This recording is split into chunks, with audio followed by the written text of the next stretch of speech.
하나님 말씀 시편 57편 5절을 보겠습니다. 시편 57편 5절 하나님이여 주는 하늘 위에 높이 들리시며 주의 영광은 온 세계 위에 높아지기를 원하나이다. 기도드리겠습니다. 거룩하신 하나님 아버지, 오늘 우리 성도들이 이 한자리에 모여서 하나님께 예배드리러 왔습니다. 우리가 이 예배 시간에 우리의 육신적인 생각을 버리고 온전하신 하나님의 말씀으로 우리의 심령을 새롭게 해주시고 우리의 생각을 바꿔주시고 변화시켜 주셔서 하나님과 나와의 관계가 더욱 친밀해지는 시간들이 되게 하여 주시옵소서. 예수님의 이름으로 기도드렸습니다. 아멘. 오늘 말씀은 창조주와 피조물과의 관계가 무엇인지에 대해서 생각해 본 시간을 가지려고 합니다. 자연계의 질서는 조화가 이루어지고 있습니다. 자연계의 질서가 조화를 이루기 위해서는 각기 서로 올바른 관계를 맺고 적절한 위치에 있어야 합니다. 지구는 태양으로부터 1억 5천만 킬로미터 떨어져 있고 그 정확한 거리에 있어야지만 생명체를 유지할 수 있습니다. 또 각각 그 행성의 궤도가 적당한 관계에 있고 적당한 거리에 있고 적당한 질량을 갖고 있어야지 조화가 일어납니다. 창조주가 그렇게 정해놓은 거죠. 만약 그 질서를 이탈하면 창조주가 만들어놨던 창조의 그 세계를 또 질서를 깨트리게 되면서 결국 인간에게 피해가 돌아갑니다. 근데 인간의 삶도 이와 다를 바가 없습니다. 인간의 모든 불행의 원인은 인간의 타락에서 시작되었죠. 그것은 바로 인간이 창조주와의 관계를 유지하고 있어야 되는데 인간이 하나님을 향해서 다른 태도를 취했습니다.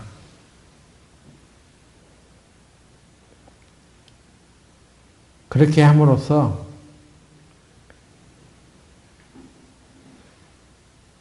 인간은 창조주와 피조물인 인간의 관계를 이탈해서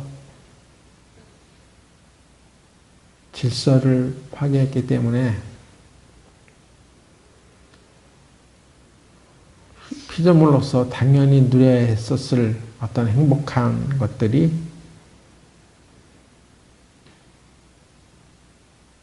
다 사라지게 돼 있죠. 그래서 본질적으로 구원받는 것이라는 것은 인간과 창조주 사이의 올바른 관계가 회복되는 것을 말합니다. 즉 창조주와 피조물의 관계가 회복되는 것을 말하는 거죠.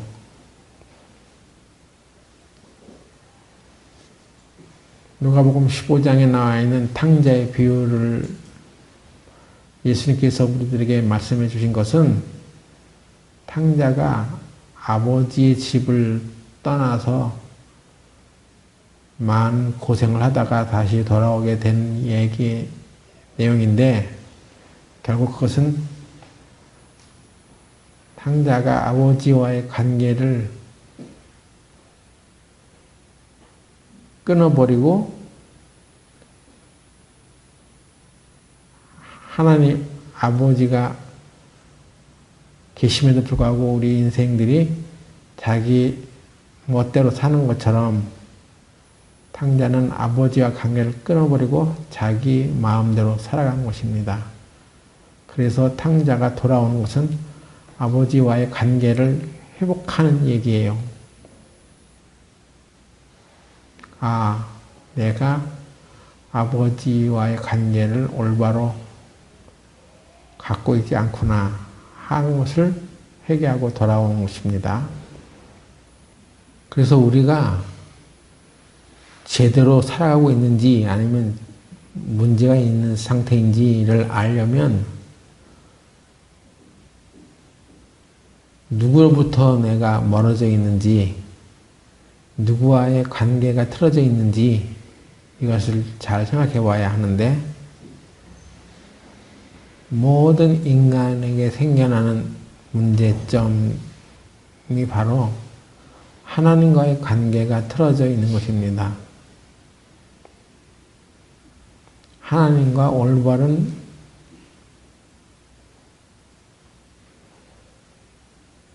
위치에 내가 있지 않게 되는 것이 문제가 된다는 것입니다. 왜 하나님이 기준이 되어야 하냐면, 이 세상에 스스로 있는 자는 없습니다. 누구든지 다 징을로 받은 존재고 피조물이에요. 그런데 유독 하나님 여호와만이 성경에 이르기를 나는 스스로 있는 자라고 하셨습니다. 스스로 있는 자라는 얘기는 누가 지은 존재가 아니라는 거예요. 그러니까 그 스스로 있는 자가 세상을 창조했고 세상이 그로 인해서 유지되고 굴러가는 것입니다. 그러니까 스스로 있는 자를 무시하고 우리가 살아가면 안 되는 거죠. 아예 마음속에 없어 하고 살아가는 사람들은 결국은 고통에 놓이게 되고, 하나님이 있는 것을 알면서도 하나님을 경외하지 않고 살아가면 문제가 벌어지는 것이죠. 출애굽기 3장 11절부터 보겠습니다.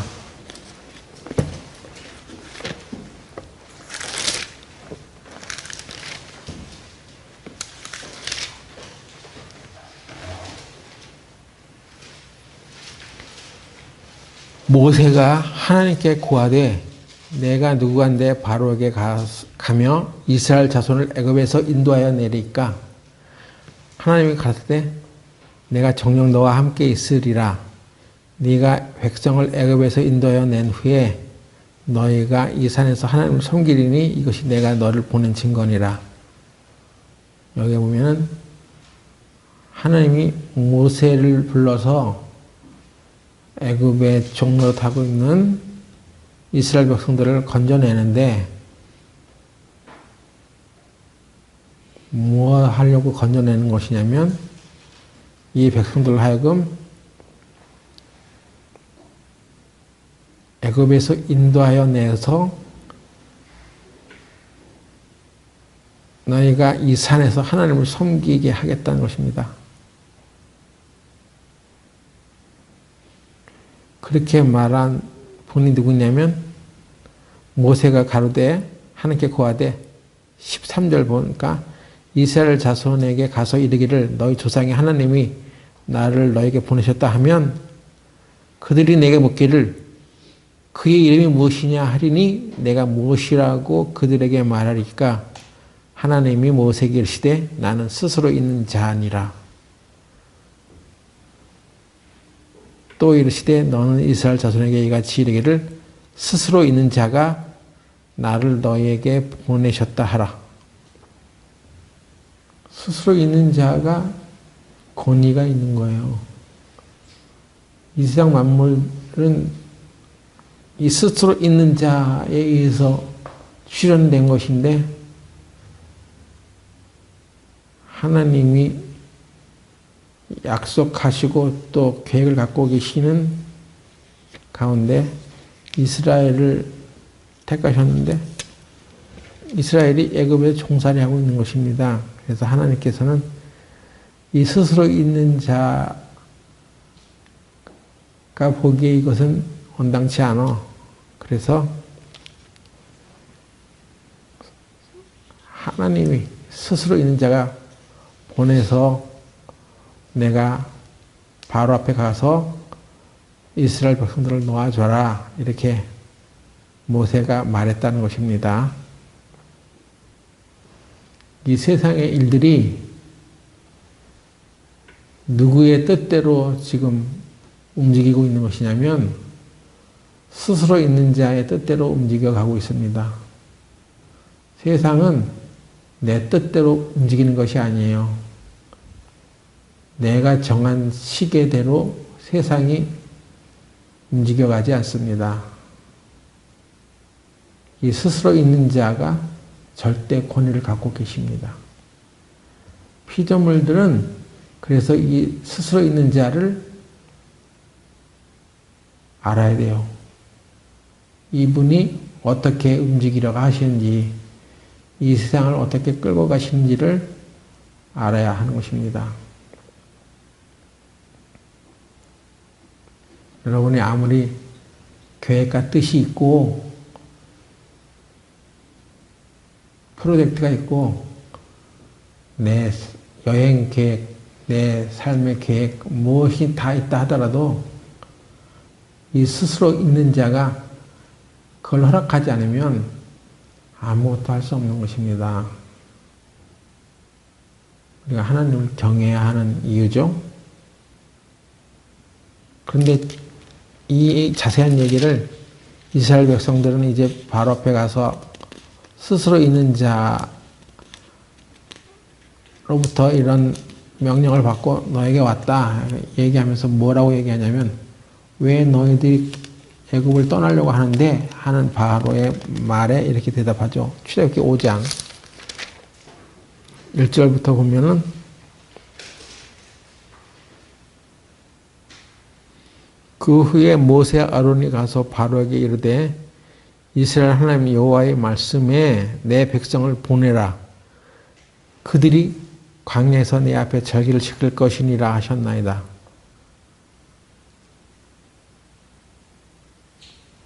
모세가 바로 앞에 가가지고 이스라엘 백성들을 내보내 하나님께서 그들이 내 앞에서 절기를 지킬 것이니라 절기 지키려고 한다 그런 것입니다. 절기를 지킨다는 것은 하나님이 정해주신 어떤 절기들이 있어요. 그 절기에 따라서 그러니까 이스라엘의 어떤 명절이죠. 절기 계절에 따라서 어떤 시기에 따라서 지켜가는 어떤 행사들이 있었는데 거기에 따라서 이스라엘 백성들을 그 절기를 지키게 하려고 하는 것이다 하는 거예요.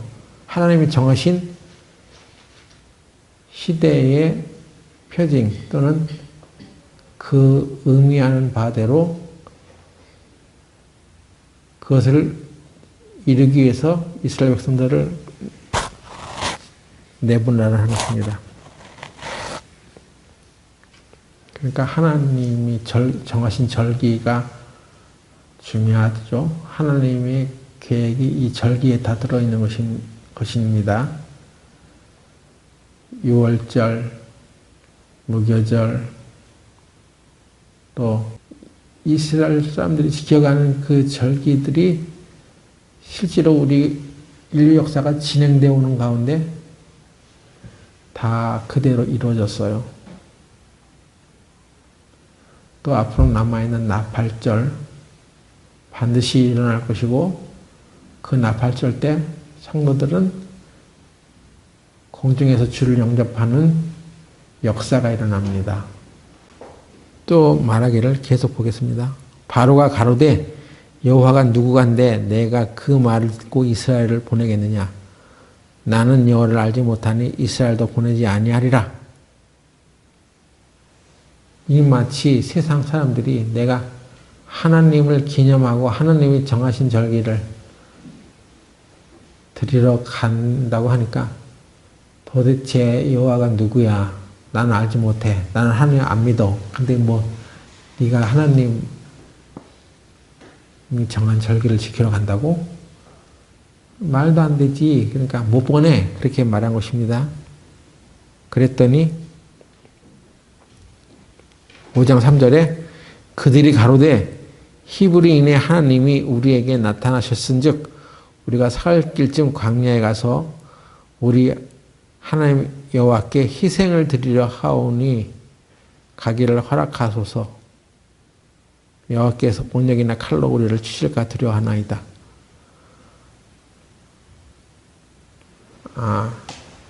지금 애굽 땅에서 한 사흘 길쯤 가서 광야에 가서 우리는 하나님께 희생을 드려야 한다. 이 희생을 드리려 한다는 말을 개정 성경에서는 하나님을 섬기려 한다. 하나님을 섬긴다는 게 무슨 뜻이냐?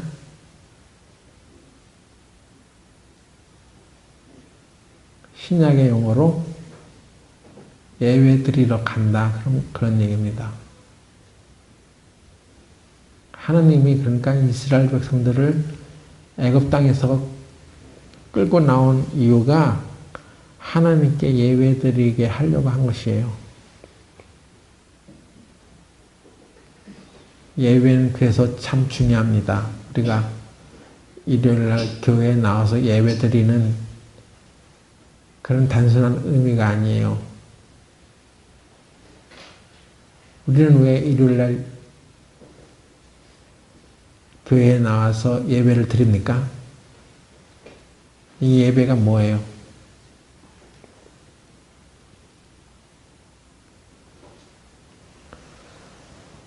이걸 구약에서는 제사라고 얘기했죠. 하나님께 제사 드리려고 우리가 광야로 가려고 합니다. 하필 왜 3일 후야 또? 왜 3일 후쯤 거리 떨어져가지고 그때 제사를 드리겠다는 거예요? 여기에는 예수님의 죽으심과 십자가에 못 박히는 사건이 포함되어 있어요. 그때야 비로소 우리는 제사를 드릴 수 있게 되는 것입니다. 하나님께 또 하나님을 섬길 수 있는 자격이 주어진다는 거예요. 예수님의 십자가 사건 이후에야 비로소 우리는 하나님 앞에 드려지는 존재가 된 것입니다.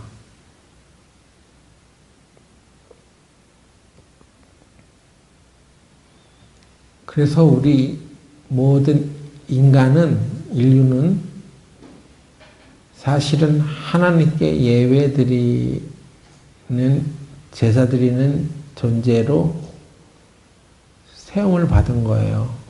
하나님이 그렇게 하시려고 우리를 이 죄악에서 건져주신 것입니다.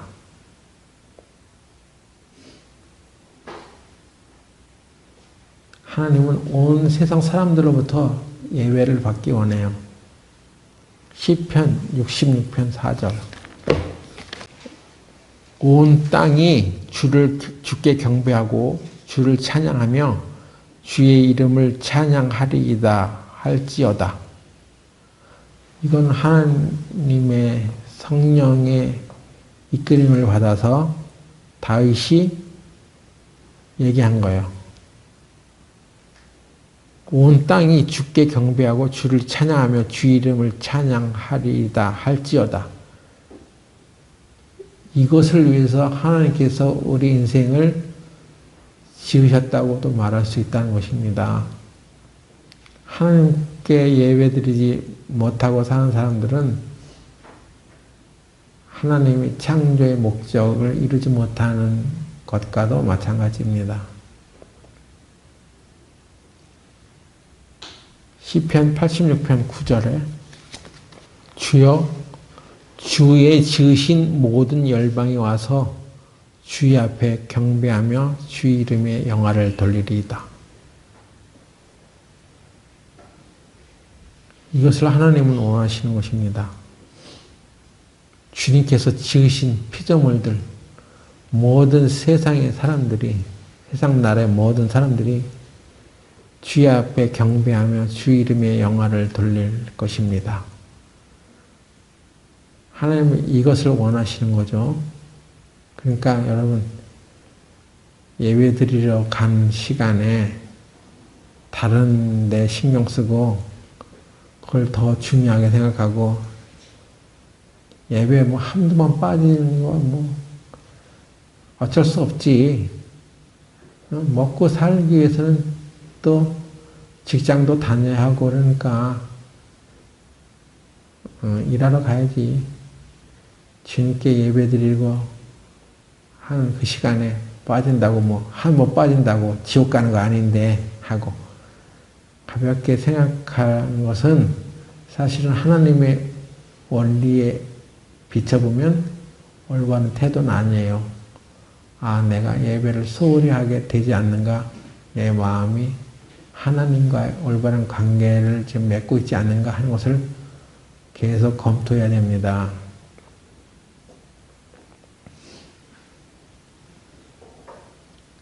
신약의 관점에서 보면 그렇죠. 뭐 이제 이 산에서도 말고 저 산에서도 말고 어떤 한정된 공간에 가서 예배 드리는 것이 다 이제 파해지고 신령과 진정으로 예배 드리는 것을 하나님께서 원하신다고 하셨으니까 장소에 구애되지 않고 꼭 교회 가서 예배 드려야지만 되는 거냐?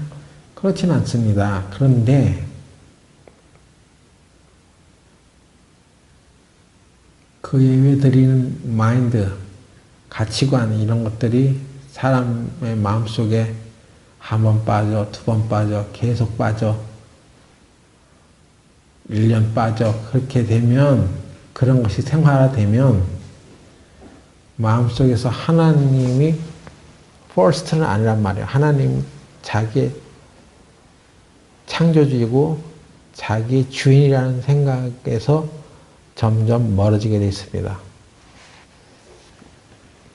하나님을 믿고 섬기는 것이 종교 생활이 될 뿐이에요. 그냥 나 할 일도 많고 바쁜데 교회에 갈 시간 없어. 그러니까 오늘은 그냥 내 할 일을 하겠어. 그것이 한 번, 두 번 계속 장기화되면서 마음속에서 하나님보다 더 우선시 되는 것들이 마음에 들어오게 되죠. 하나님보다 더 우선시하는 것은 뭡니까? 우리가 예배를 빠지고 우리 마음속에 우상처럼 섬기는 것들이 뭐겠냐는 거요. 그런 것들입니다. 또 친구의 약속, 경조사, 어떤 결혼식, 그것이 더 중요해서 예배를 빠지게 되는 거죠. 그걸 가지고 확 얽어매려고 하는 게 아니에요. 마음속에서 가장 중요한 것이 무엇인지를 점점 놓쳐간다는 데 문제가 있습니다. 그래서 하나님은 우리가 예배하는 것이 중요하다. 창조주를 창조주로서 인정하고 나는 피조물이지 그분에 의해서 조성된 거야. 그러니 피조물은 당연히 자신을 창조한 창조자에게 경배하고 예배드리고 그렇게 해야 되는데 그걸 구약에서는 제사라고 했어요. 제사는 뭐예요? 제물을 드리는 거예요. 제물을 죽여서 드리는 거예요. 근데 이 시대는 제물을 드리지 않고 자기를 드리라고 하잖아요. 구약처럼 죽여서 드리는 것이 아니라 산제사로 드리라고 하잖아요. 예배는 자기를 죽이는 시간입니다. 우리가 세상에서 살아가면서 내 생각과 세상의 가치 기준을 따라서 움직였던 그 시간을 접고 멈추고 나의 생각을 죽이러 가는 시간이 바로 예배 시간이라고 할 수 있어요. 그래서 예배를 장기간 빠지는 사람은 자기를 죽이지 못하죠. 여전히 자기가 주인 돼서 살아갈 수밖에 없습니다. 사무엘상 15장 또 보겠습니다.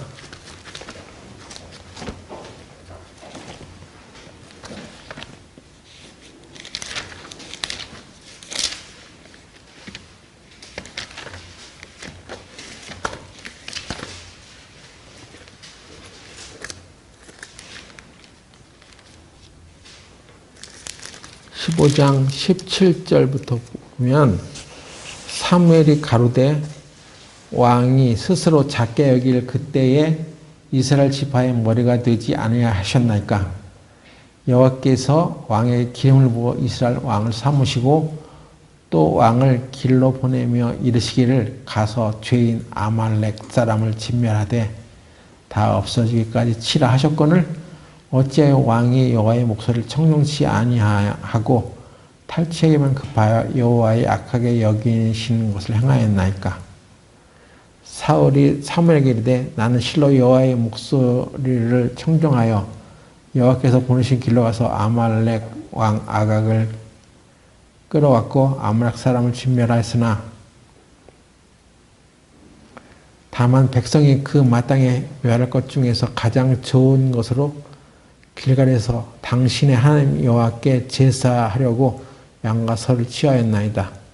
사무엘이 가로되 여호와께서 번제와 다른 제사를 그 목소리 순종하는 것을 좋아하신 같이 하시겠나이까? 순종이 제사보다 낫고 듣는 것이 수양의 기름보다 나으니 이는 거역하는 것은 사슬의 죄와 같고 완고한 것은 사신 우상에게 절하는 죄와 같음이라. 왕이 여호와의 말씀을 버렸으므로 여호와께서도 왕을 버려 왕이 되지 못하게 하셨나이다. 예, 여기 이 말씀을 계속해서 잘 묵상해 보세요. 사울은 이스라엘의 초대 왕이었는데 예배에 실패해가지고 왕 자리에서 버려짐을 당한 사람이었습니다. 그런데 사울이 명목상 하나님께 제사하려고 양과 소를 취하였습니다. 라고 말한 것을 자세히 보면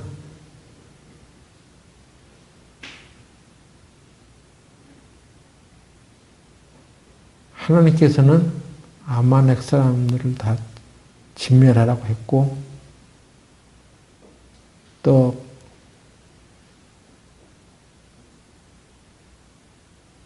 아말렉을 진멸하되 다 없어지기까지 치라고 하셨는데도 가만히 보니까 여기 아말렉의 왕인 아각을 살려주고 또 양과 소도 거기에 참 좋은 것들은 자기가 하나님께 제사 드리려고 내가 취하였습니다. 하나님의 말씀대로 하지 않았다고 하는 것을 알 수 있습니다.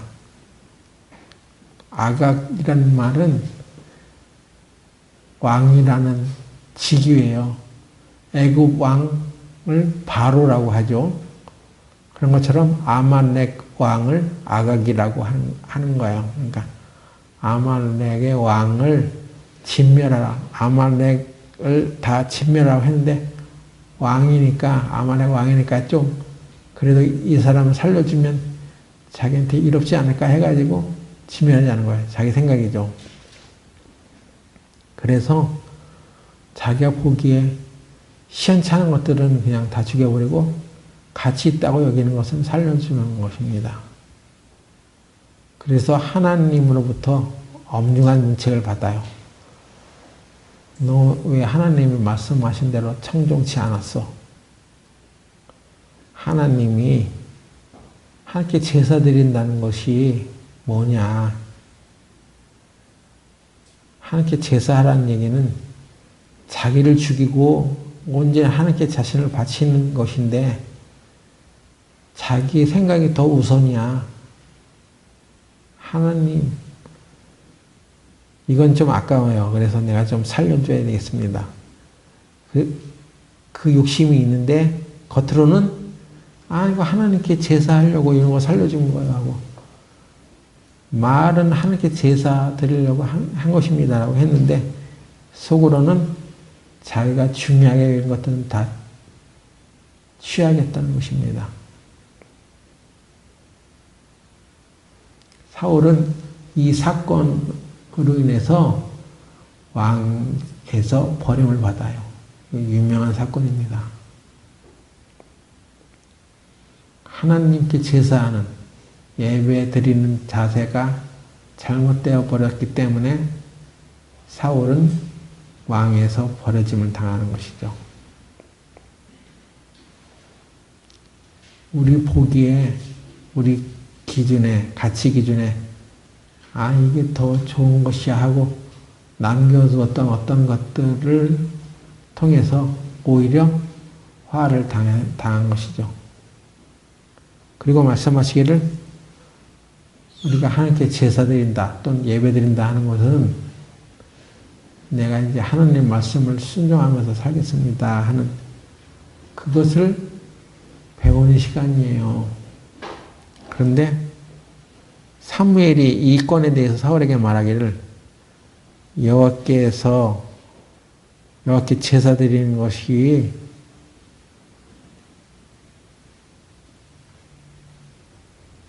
여호와께서 번제와 다른 제사를 그 목소리 순종하는 것을 좋아하신 같이 좋아하시겠나이까? 순종이 제사보다 낫습니다.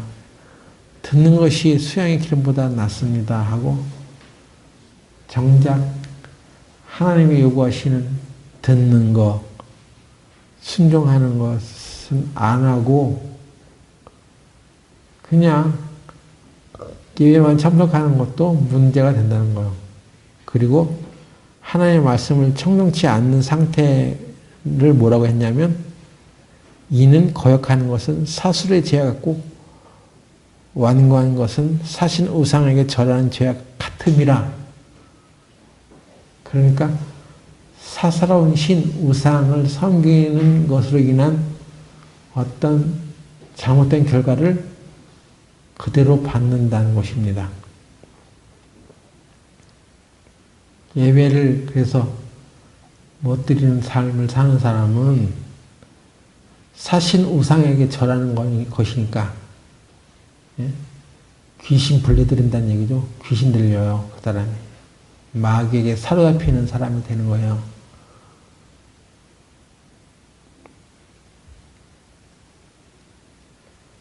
그래서 이게 위험한 거예요. 어떤 성도가 지속적으로 예배에 참석하지 않고 있다? 그러면 진짜 바빠서 한두 번 그냥 그렇게 하는 게 아니라 언젠간 계속해서 그것이 습관화되고 장기화되면 마귀가 채가는 거예요. 마귀의 종노릇하는 자가 되는 것입니다. 사울이 이렇게 하나님을 처음에는 진실하게 믿었다가 막판에는 무당을 찾아가고 그랬잖아요. 그리고 나중에 귀신까지 들려. 왜 그랬을까? 이것입니다. 하나님의 목소리를 청정치 않은 것이 문제가 된 거예요. 그래서 그게 사신 우상에게 절하는 것과 같은 죄를 범한 거예요. 하나님 말씀을 청종, 듣고 들을 청, 종, 쫓을 종, 순종할 종. 하나님 말씀을 들었으면 그걸 순종해야 되는데 하나님 말씀을 듣고도 순종하지 않는 자가 된 것입니다. 그 사람은 마귀에게 사로잡히는 것입니다. 그게 결국은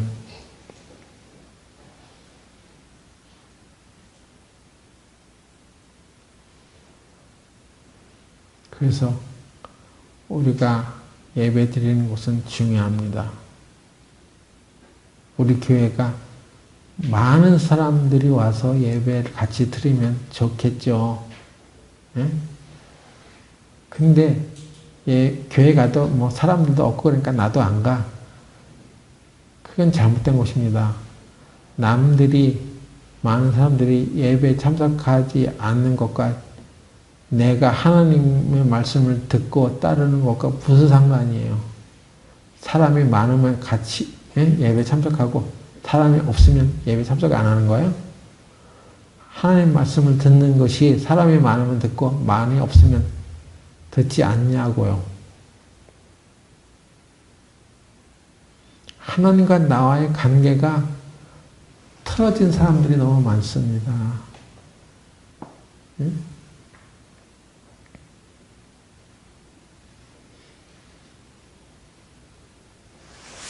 그리고 하나님께 제사 드리는 것은 자기를 죽이는 것이라고 했는데 히브리서 13장 15절 한번 보세요.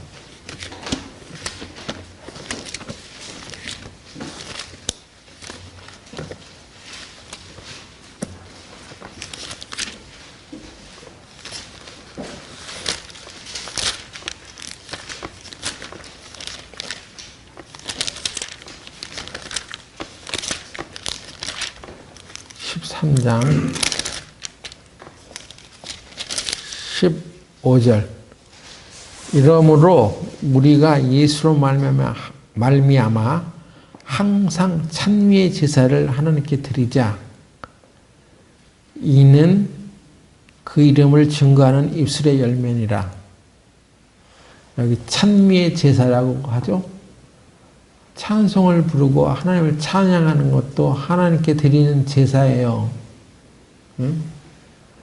그래서 우리가 집회 시간에도 찬송가를 부르지만 또 평소에도 우리가 하나님을 찬양하는 노래를 찬송을 드리는 것은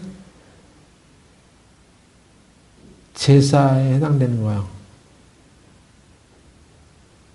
그리고 16절에 보면 오직 선을 행함과 서로 나눠주기를 잊지 말라. 이 같은 제사는 하나님이 기뻐하시느니라. 또 이 같은 제사라는 것이 있어. 예? 여기 이 같은 제사가 있단 말이에요. 이 같은 제사는 뭐예요?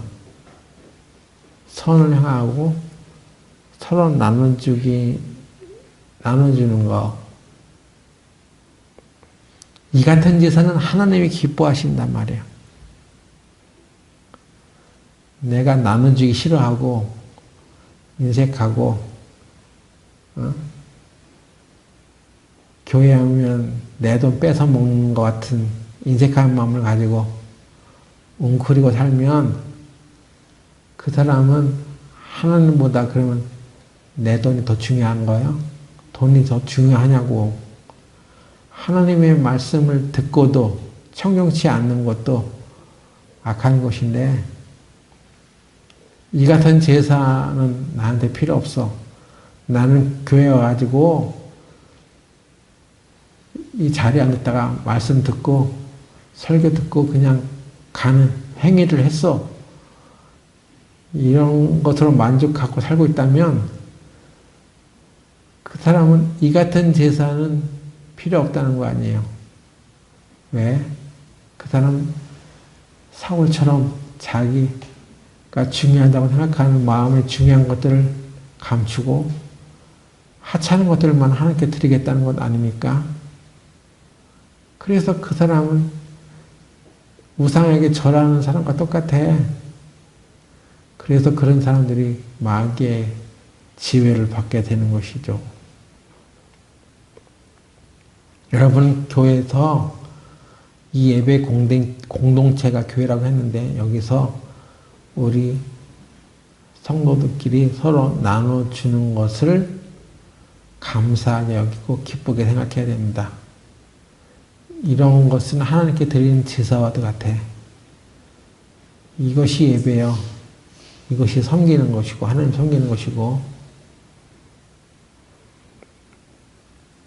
나눠주지 않는 삶을 사는 사람들은 결국은 마귀 밥이죠.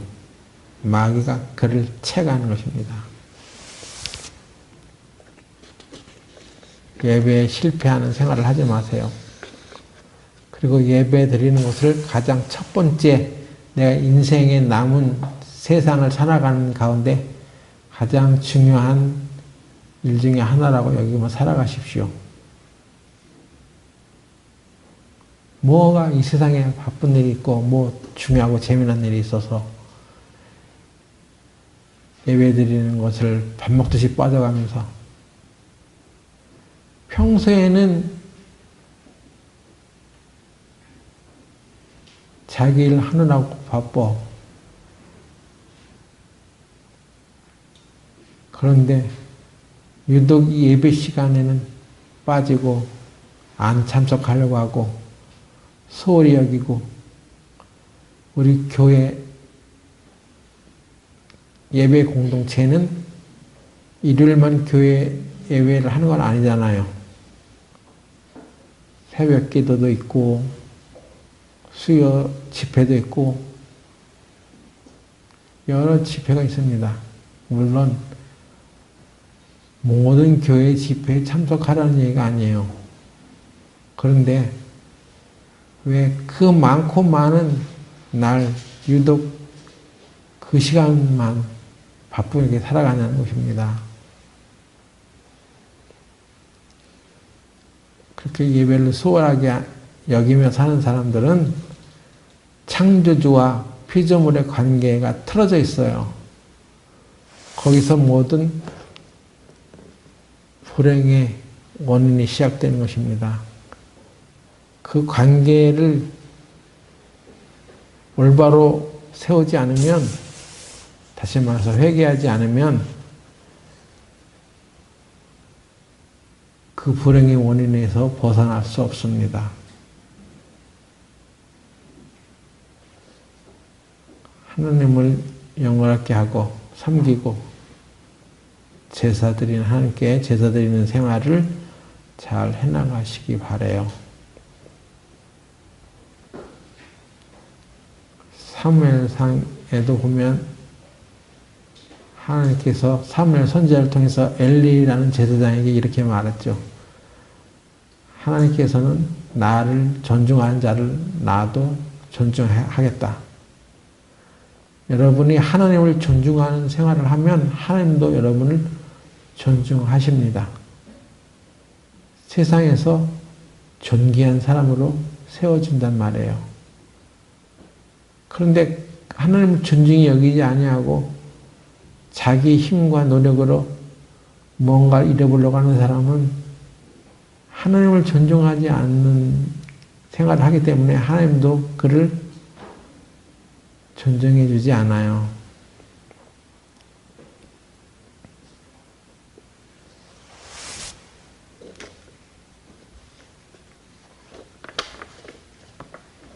유념하시기 바라고, 이제 신약 성경에서 말하고 있는 하나님과 나와의 관계를 한번 조명해 보겠습니다.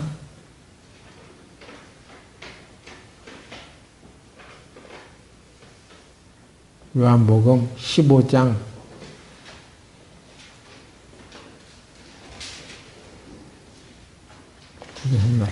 16절. 너희가 나를 택한 것이 아니요 내가 너희를 택하여 세웠나니 이는 너희로 가서 과실을 맺게 하고 또 너희 과실이 항상 있게 하여 내 이름으로 아버지께 무엇을 거든지 다 받게 하려 함이니라. 예수님은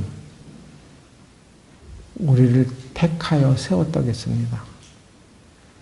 우리가 예수님을 택한 것이 아니라 예수님이 우리를 택했다는 거예요. 그래서 구원을 받았다는 얘기는 하나님이 저와 여러분을 택했다는 뜻이죠. 하나님이 예수님이 우리를 택하여 세웠다는 것이 뭡니까? 또 과실을 맺게 하려고 하는 것은 무엇입니까?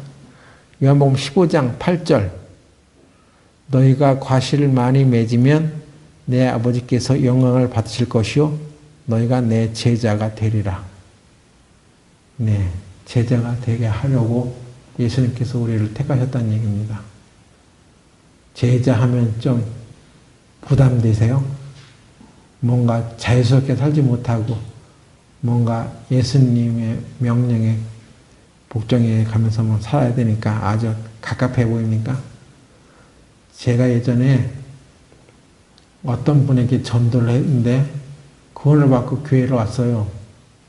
그래서 그날 설교 말씀이 제자가 되어야 한다고 설교를 했는데 설교가 끝나고 나서 뭐라고 하냐면 전 제자가 되고 싶지 않아요. 그러는 거예요. 그래서 뭐라고? 그냥 일반 교회 왔다 갔다 하는 성도로 교회 왔다 갔다 하고 싶지 제자는 되고 싶지 않다는 거예요. 내가 제자가 되라고 말해서 제자가 되는 거라면 참 좋겠어. 그 말도 맞겠어. 근데 이 제자가 되라고 하는 것은 예수님이 말해주는 것입니다. 구원받은 사람에게 너희가 열매를 과실을 많이 맺으면 내 아버지께서 영광을 받게 될 것이며 너희가 내 제자가 되리라. 마태복음 28장 19절에도 너희는 가서 하나님의 말씀을 전하고 너희는 가서 그냥 말씀만 전해주고 땡 치는 그런 사회가 되게 하지 말고 너희는 제자를 삼아 천하 만국을 다니면서 제자를 삼아 그러니까 여기에서 이제 문제가 생기는 것입니다. 우리가 복음을 전해서 그 사람이 구원을 받는다는 것은 제자가 되게 하라는 것입니다. 제자가 뭐예요? 가르치는 자가 있으면 그 가르침을 따르는 자가 있죠. 제자는 가르침을 따라 사는 사람. 아니 뭐 꼭 제자가 되게 할 필요가 있습니까? 교회 나오게 할 필요 있어요? 그냥 복음 전해주면 되죠. 사도행전에 보면 이디오피아의 내시가 이제 구원을 받았죠. 근데 그가 구원을 받고 자기가 왔던 그 이디오피아로 흔연히 가더라. 갔는데 어떻게 됐는지 알 수가 없어. 그가 교회를 다녔는지 무슨 신앙생활을 했는지 알 수가 없어. 그러니까 꼭 교회 나오게 하는 것에 신경 쓰지 말고 그가 어떻게 되든 복음을 전해주는 게 중요하다 하고 예전에 또 그렇게 말했던 설교자도 있었어. 처음엔 그것이 맞는가 생각해서. 근데 계속 교회 안에서 생활하면서 말씀을 보다 보니까 그게 아니더라고요. 그 이디오피아 내시가 어떻게 살았는지는 성경에 자세히 언급되지는 않았지만 이디오피아에 있는 유대인들 중에 하나님 믿는 사람들이 분명히 나왔어요. 그래서 이디오피아에 있는 이스라엘 사람들이 이스라엘로 귀환하는 그런 사실이 1986년도에 일어나기 시작했습니다. 아니 이디오피아에 어떻게 하나님을 믿는 사람들이 생겨나? 그거는 그 이디오피아 사람이 하나님의 말씀을 듣고 구원받고 돌아갔겠죠? 그래서 그 날에 들어가서 하나님의 말씀을 증거하고 하나님이 하시는 말씀대로 살아가려고 하는 노력들을 했다는 것입니다. 흔적이 있다는 거예요. 그게 과정이 있었다는 거예요. 그러니까 이디오피아 안에 하나님 믿는 사람들이 생겨나죠. 그걸 간과하고 있었던 거예요. 예수님께서 제자들에게 천하만국 모든 민족 사람들에게 가서 제자를 삼으라고 했던 대로 그 예수님의 가르침대로 살아가려고 하는 자들을 세우라고 한 것입니다. 예수님도 나도 너희를 택하여 세웠다니 나니 그렇게 말했으니까 예수님의 말씀을 계속 잘 들으면서 우리가 단지 구원받고 그냥 이 세상에 흩어져서 자기 멋대로 사는 것이 하나님 뜻이 아니라 예수님의 말씀을 순종하면서 따르는 생활을 해야 되는구나 하고 제대로 배웠겠죠. 그래서 우리가 전도할 때 그냥 하나님 복음만 전해주면 되지 뭐 이렇게 안일하게 생각하면 안 됩니다. 그들에게 제자를 삼으라고 하는 거예요. 앞으로 당신이 예수님 믿게 됐으면 예수님은 우리가 하나님께 예배드리는 생활을 존귀하게 생각합니다. 그러니까 교회 생활을 하세요. 이것을 꼭 가르쳐 줘야 되는 거예요. 그렇게 안 하면 직무를 태만하게 한 것입니다. 요한복음 8장 31절.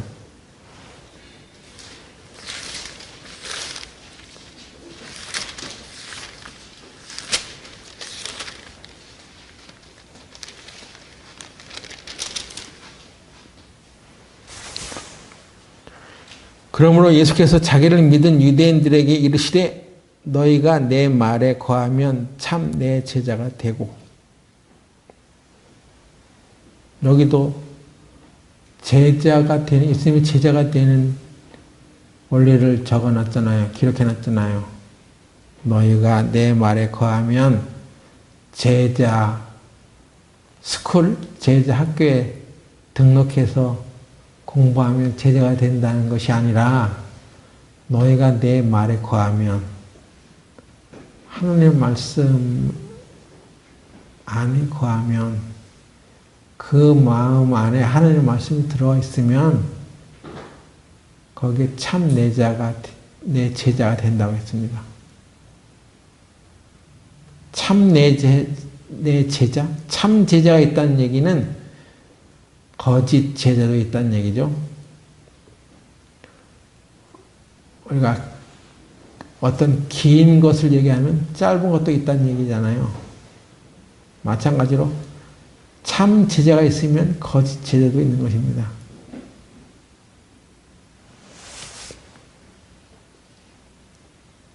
내 말에 거하면 참 제자가 됐다고 했으니 이 말은 예수님의 가르침에 순종하는 사람이 참 제자다 하는 거예요. 예수님께서 나를 건져주셔서 구원해 주셔서 네, 제가 구원받았습니다. 그 얘기는 내가 이제 예수님을 따르며 살겠습니다. 예수님의 제자입니다. 저는 이런 말이에요.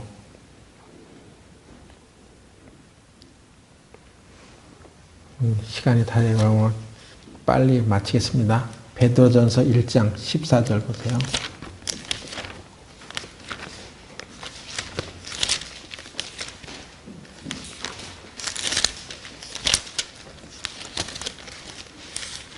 베드로전서 1장 14절.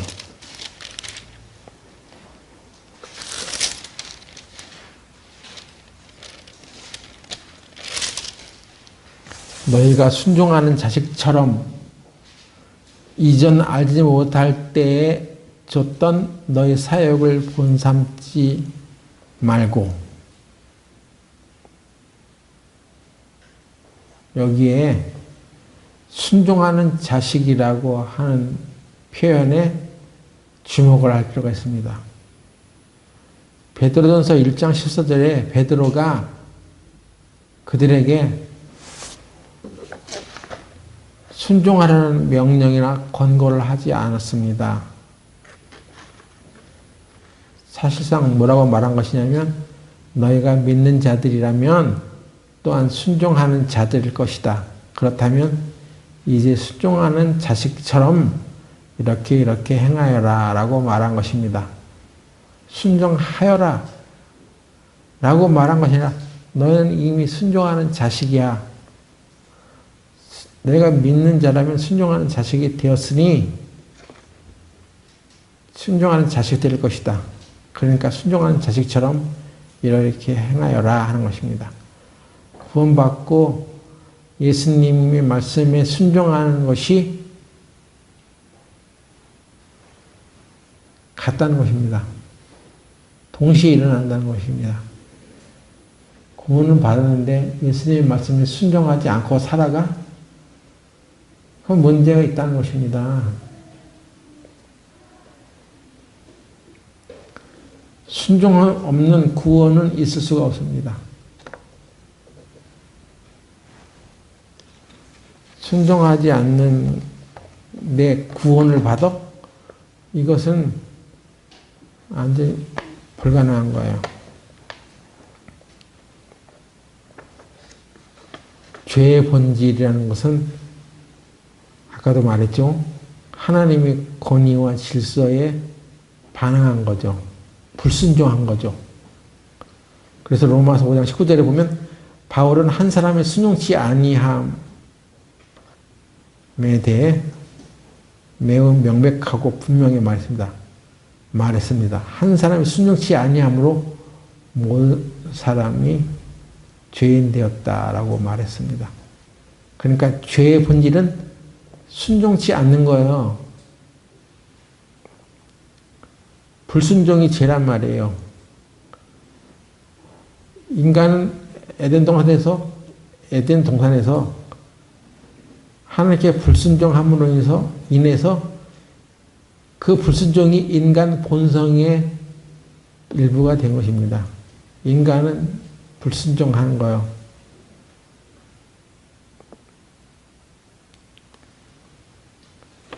그래서 하나님의 말씀의 권고와 가르침에 지속적으로 불순종하는 사람은 그런 순종하는 자식이 아니고 불순종하는 아들이란 말이에요. 불순종하는 아들들, 이 세상 사람이란 말이에요. 그런 결론을 내리게 되는 것입니다. 그러므로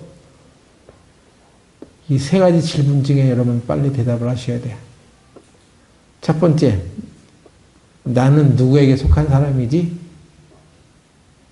둘 중 하나란 말이에요. 하나님께 속한 사람이요, 마귀에게 속한 사람이요. 두 번째, 나는 누구에게 순종해야지? 마귀에게 순종하든지 하나님께 순종하든지 둘 중 하나잖아요. 세 번째, 누가 나에게 순종을 요구할 권한을 갖고 있는지 대답해 보세요. 나에게 순종을 요구할 수 있는 권한을 가진 자가 누구예요? 세상 사람들은 이 세 가지 질문이 주어질 때 아주 즉각 빠르게 대답을 할 수 있습니다. 세상 사람들은 넌 누구에게 속했어? 너 누구에게 충성해야 돼? 너에게 순종을 요구할 권한을 갖고 있는 자가 누구야? 여러분, 하나님이라고 말하지 않아요. 누가 너에게 순종할 권한을 갖고 있어? 나지. 누가 나한테 순종을 요구해?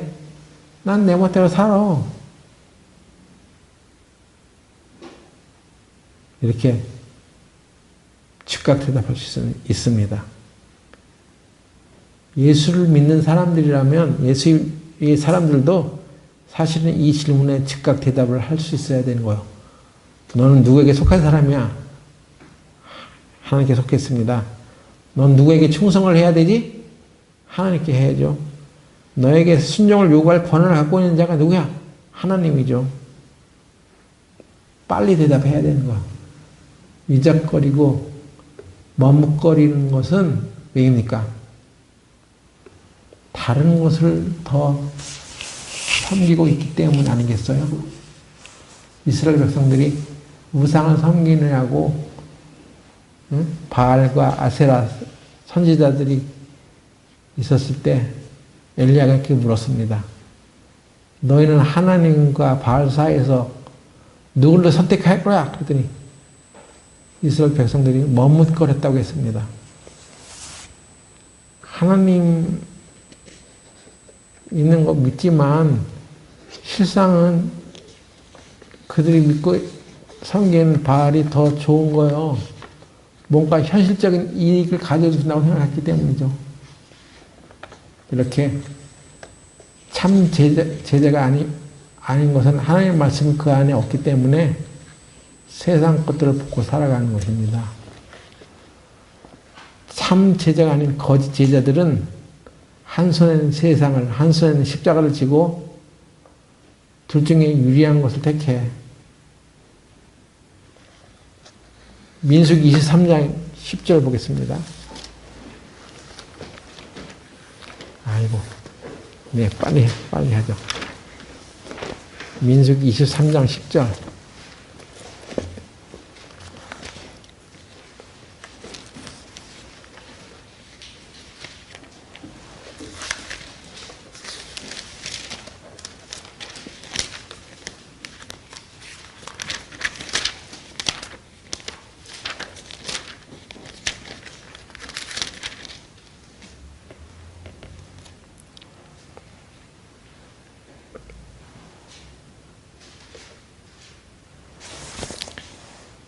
야곱의 티끌을 네 능히 계산하며 이스라엘 4분의 1을 네 능히 계수하고 나는 의인의 죽음같이 죽기를 원하며 나의 종말이 그와 같기를 바라도다.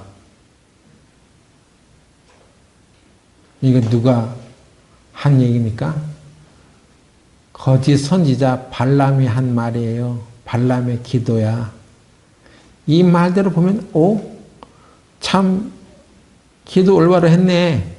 나는 의인의 죽음같이 죽기를 원한다. 발람이 그러면 하나님을 온전하게 믿었냐 하는 생각이 들어지잖아요. 그런데 발람은 의인의 죽음같이 죽지 못했습니다.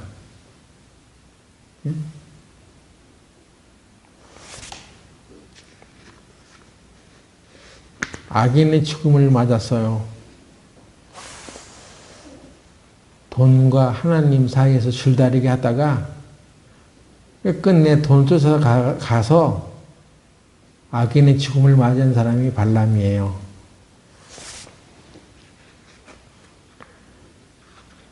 의인의 죽음을 막기 원하는 사람은 의인의 삶을 살아야 됩니다. 그리스도인으로서 죽기 원하는 사람은 그리스도인으로 살아야 되죠.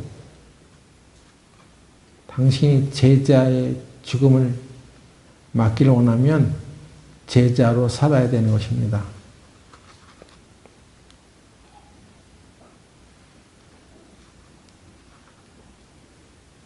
자기 본인 의인이라고 말하고 의인의 죽음을 막기를 원한다 하면서 죄인의 삶을 살면 죄인의 죽음을 맞는 것입니다.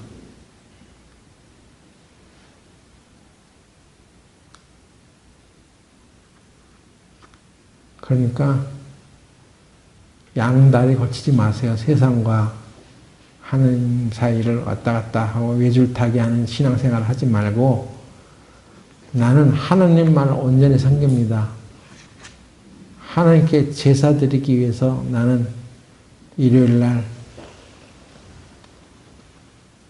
어떤 희생이 와도 하나님을 선택합니다 하고 용기 있게 좀 살아가세요.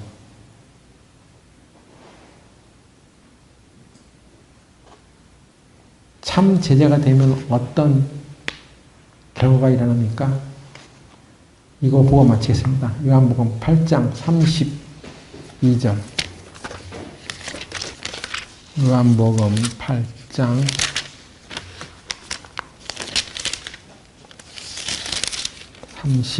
32절 31절부터 다시 보겠습니다. 그러므로 예수께서 자기를 믿은 유대인들에게 이르시되 너희가 내 말에 거하면 참 내 제자가 되고 진리를 알지니 진리가 너희를 자유케 하리라. 참 제자가 된 결과 무엇이 일어나냐면 진리를 알게 된다는 것입니다. 진리는 참 제자에 약속된 것입니다. 참 제자가 진리를 알게 된다는 얘기죠. 진리를 알게 된다는 것은 하나님의 뜻을 아는 이해력이 생기는 것입니다. 여러분이 아무리 성경을 읽어도 진리를 발견하지 못할 수가 있어. 성경 말씀 한 번도 안 보니까 뭐 알지도 못하겠죠. 또 하나님 말씀을 읽고 살아간다 하더라도 하나님 말씀 속에 들어있는 참 뜻을 알 수 없을 때도 있어요. 그런데 참 제자가 되면 진리를 알게 된다는 것입니다. 말씀을 보고 살아가도 성경을 배워도요. 성경을 읽으면서도 문장 이해력이 떨어진 사람은 이게 뭔 뜻인지 이해를 못해요. 문해력이 떨어진단 말이에요. 네? 왜 문해력이 떨어집니까? 못 배워서 그런 거죠. 그럼 세상 교육을 많이 못 받아서 그러냐? 아, 그럴 수 있죠. 근데 진리는 기록된 성경 규절을 말하는 게 아니에요. 물론 진리는 성경 규절에 있지만 이 진리가 인간의 영혼에게 올바로 전달되려면 성령의 도우심이 있어야 됩니다. 성령은 하나님의 선물이에요. 그래서 문장 이해력만 가지고 아는 것은 아닙니다. 진리를 안다는 얘기는 들으면서 보면서 아 이게 진리구나 하는 분별력이 생긴다는 얘기예요.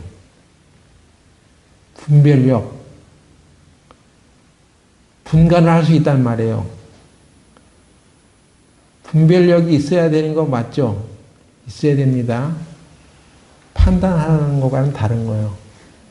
판단은 인간의 자기 기준과 자기 생각으로 결론을 내리는 것이고 분별력은 하나님의 말씀과 하나님의 기준으로 분간을 하는 것입니다. 자기가 섰는지 안 섰는지는 분간을 해야 될 거 아니에요. 지금 여름인지 겨울인지 가을인지 분간을 해야 될 거 아니에요. 바울이 디모데에게 너는 진리의 말씀을 옳게 분별하며 부끄러울 것이 없는 일꾼으로 자신을 하나님 앞에 드리기를 힘쓰라 그랬습니다. 진리의 말씀을 옳게 분별하는 거, 이게 진리를 아는 거예요. 하나님의 말씀을 가지고 얘기하는데도 난 그렇게 생각하지 않아. 그렇게 생각하는 건 진리를 분별할 줄 모르는 것입니다. 내 생각이 다예요. 내 생각이 다 그대로 되는 것이 인생이니까 그렇지 않습니다. 내 생각대로 세상을 흘러가는 것이 아니라 하나님의 말씀대로 흘러갑니다. 오늘 시간이 그만 여기서 마치겠습니다. 하나님의 말씀을 잘 알게 되는 것은 제자의 길을 가는 사람들에게 주어진 특권이에요. 우리가 창조주와 피조물과의 관계를 잘 생각하고 내 마음대로 내 뜻대로 살지 마시고 창조주 하나님을 진정 예배하는 그런 생활을 하시기 바랍니다. 기도하고 마치겠습니다. 거룩하신 하나님, 우리는 징을 받은 존재임에도 불구하고 하나님을 존귀 여기지 아니하고 하나님을 경배하지 않는 생활을 해오고 있었습니다. 오늘 이 시간부로 우리들의 마음과 심령 속에 하나님을 경외하는 새로운 마음을 주시고 하나님을 영화롭게 하는 삶을 살게 하여 주시옵소서. 예수님의 이름으로 기도드렸습니다. 아멘.